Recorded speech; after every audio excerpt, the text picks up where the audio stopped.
एक हमारे ब्रज में मदन मोहन जी का मंदिर था।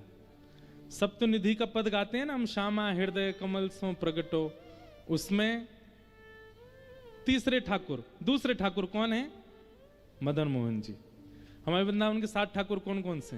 गोविंद देव, गोपीनाथ, मदन मोहन, राधा रमण, राधा वल्लभ, जुगल किशोर और श्री बांके बिहारी। ये 7 ठाकुर हैं वृंदावन के। सबसे पहले कौन है? गोविंद देव, जयपुर में। दूसरे गोपीनाथ, वो भी जयपुर में। तीसरे मदन मोहन, वो कहां है? करौली, राजस्थान में। ये सब मुगलों के बाद और कई कारणों से 4 ठाकुर हमारे ब्रज से बाहर गए। गोविंद देव, गोपीनाथ, मदन मोहन और आपके पन्ना में विराजमान जुगल किशोर। तो मदन मोहन जी के एक परम उपासक थे, उनका नाम था काले खां। क्या नाम था? काले खां। मुस्लिम थे। बड़ी अच्छी कथा उनकी। काले खां के विषय में वर्णन आता है कि काले खां जो थे वो करौली, राजस्थान में रहते थे और वो मंदिर नहीं जाते थे, केवल घर चलाने के लिए काम ढूंढा था उन्होंने। और उनको काम क्या मिला था? झाड़ू लगाने का। मंदिर में झाड़ू लगाते थे, मंदिर में नित्य झाड़ू लगाते। और कभी दर्शन करते नहीं थे मदन मोहन जी का, बस उनका काम था बाहर की पूरी सफाई साफ सुथरी कर देना, आदि आदि ऐसा काम।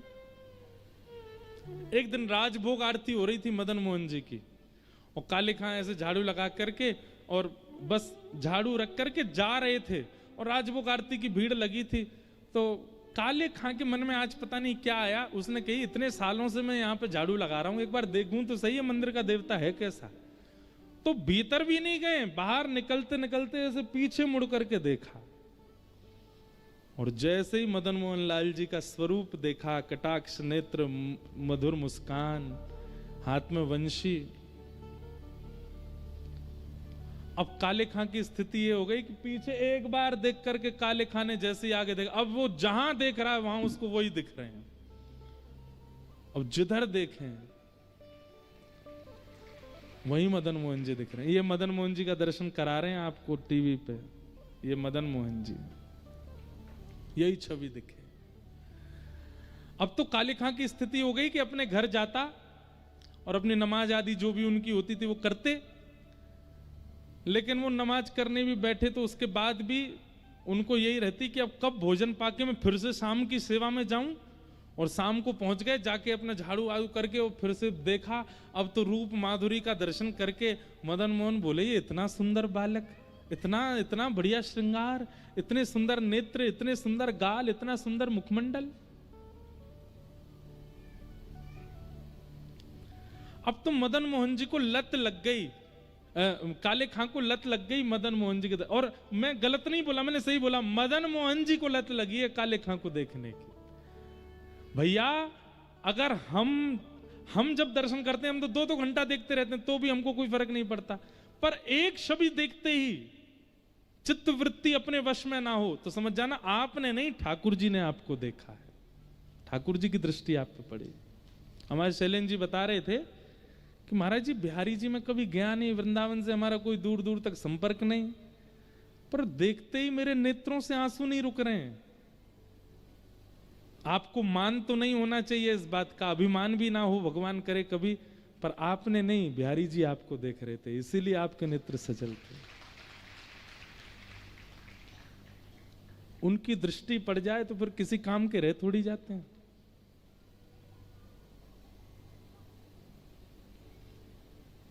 काले खां, अब तो उनकी स्थिति ऐसी हो गई, दिन रात मदन मोहन जी में ही बैठे रहते।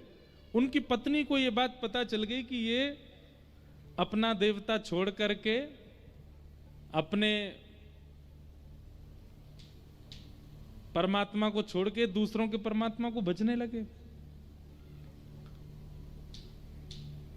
काले खां के कोई संतान नहीं थी और उनकी पत्नी ने सारा आरोप लगा दिया मदन मोहन जी पे। बोली कि तुम्हारे संतान इसीलिए नहीं है, हम दोनों के बालक इसीलिए नहीं हो रहे हैं क्योंकि तुम हमारे भगवान को तो मनाते नहीं हो, ये हिंदुओं के भगवान को मना रहे हो। हमारे भगवान को मनाओगे तो संतान होगी ना हमारे घर में। और इस बात का इतना आरोप लगाने लगे काले खां के ऊपर। काले खां बोले अब कुछ ऐसा करना पड़ेगा कि ये आरोप दूर हो। संतान की प्राप्ति की इच्छा नहीं है, इच्छा क्या है कि मदन मोहन जी पर आरोप ना लगे कि इनकी वजह से मुझे संतान नहीं है। वो प्रियतम मानते थे मदन मोहन जी को, अपना प्रेमी। मदन मोहन जी से जाके बोले, हे नाथ, मुझे संतान नहीं चाहिए, पर मेरी पत्नी आप पर आरोप लगाती है कि आपकी वजह से मुझे बालक नहीं हो रहे हैं। मेरी पत्नी आप पर आरोप लगाना बंद कर दे और उसकी बात गलत साबित हो जाए, इसके लिए मैं आपसे कह रहा हूं एक संतान मेरे घर में हो जाए। मदन मोहन जी ने ऐसी सुनी कि उसके 11 महीने बाद ही काले खां के घर एक पुत्र का जन्म हो गया। और पुत्र का जन्म हुआ, अब सुनो बात सुनो, पुत्र का जन्म होकर पिता नृत्य करता है कि मैं पिता बन गया, पर काले खां तो सीधे जैसे ही पता चली बेटा हुआ है, मदन मोहन जी के मंदिर गए, वहीं जाके नाचने लगे। मेरे मदन मोहन जी कलंक रहित हो गए, मेरे मदन मोहन जी पे अब कोई कलंक नहीं लगाएगा, मेरे ठाकुर जी कलंक रहित हो गए।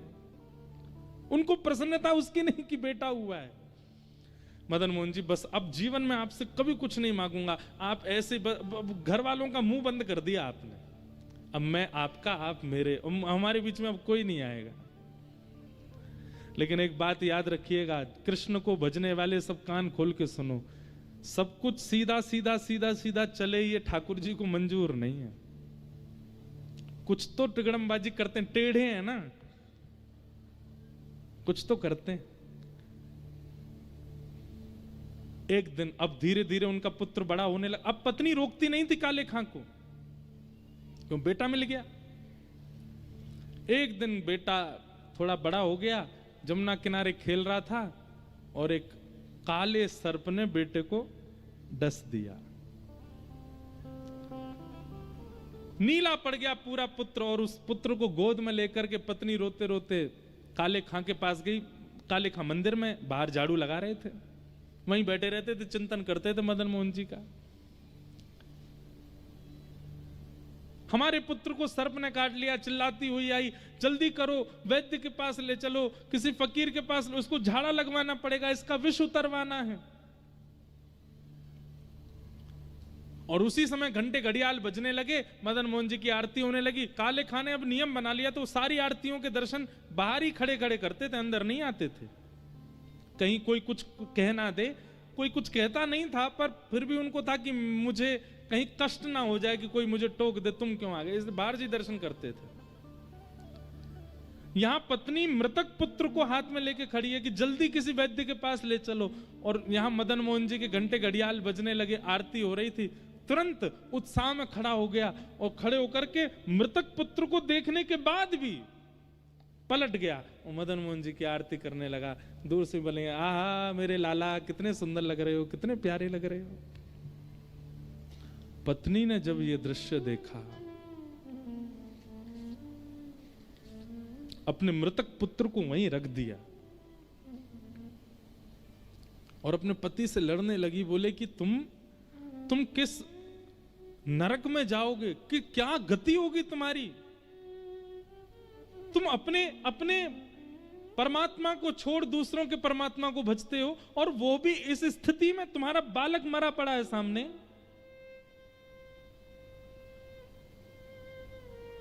यदि आज ये बालक जीवित नहीं हुआ, तुमसे तो कुछ नहीं कहूंगी मैं भी अपने प्राण यहीं त्याग दूंगी, और मेरा और तुम्हारे पुत्र दोनों के मरने का सारा आरोप लगेगा इस मदन मोहन लाल को। काले खां को यही मंजूर नहीं है, मुझे कुछ भी कह दो, मेरे मदन मोहन जी को कुछ मत करो, वो मेरे प्राण हैं, मेरे जीवन धन है, उनके ऊपर आरोप मत लगाओ।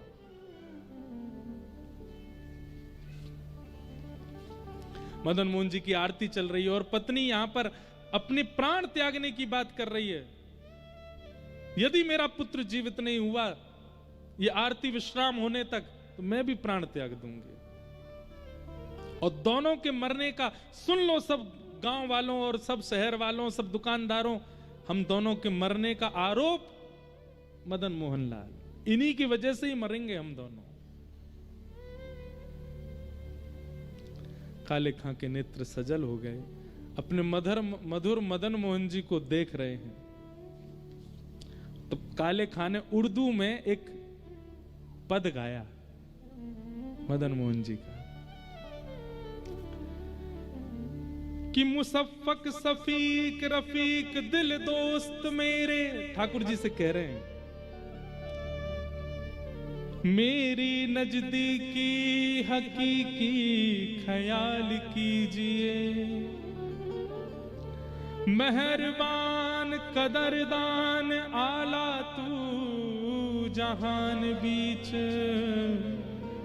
मुझसे गरीबों का गुनाह माफ कीजिए,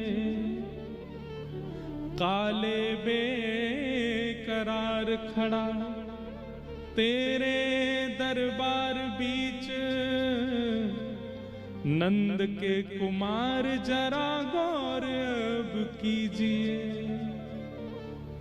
हिंदुओं के नाथ तो हमारा कोई दावा नहीं।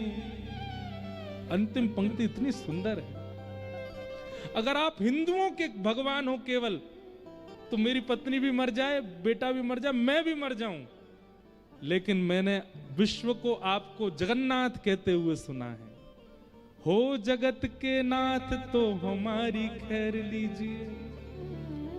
जैसे ये बात कही, हिंदुओं के नाथ तो हमारा कोई दावा नहीं, पर जगत के हो नाथ तो हमारी सुध लीजिए।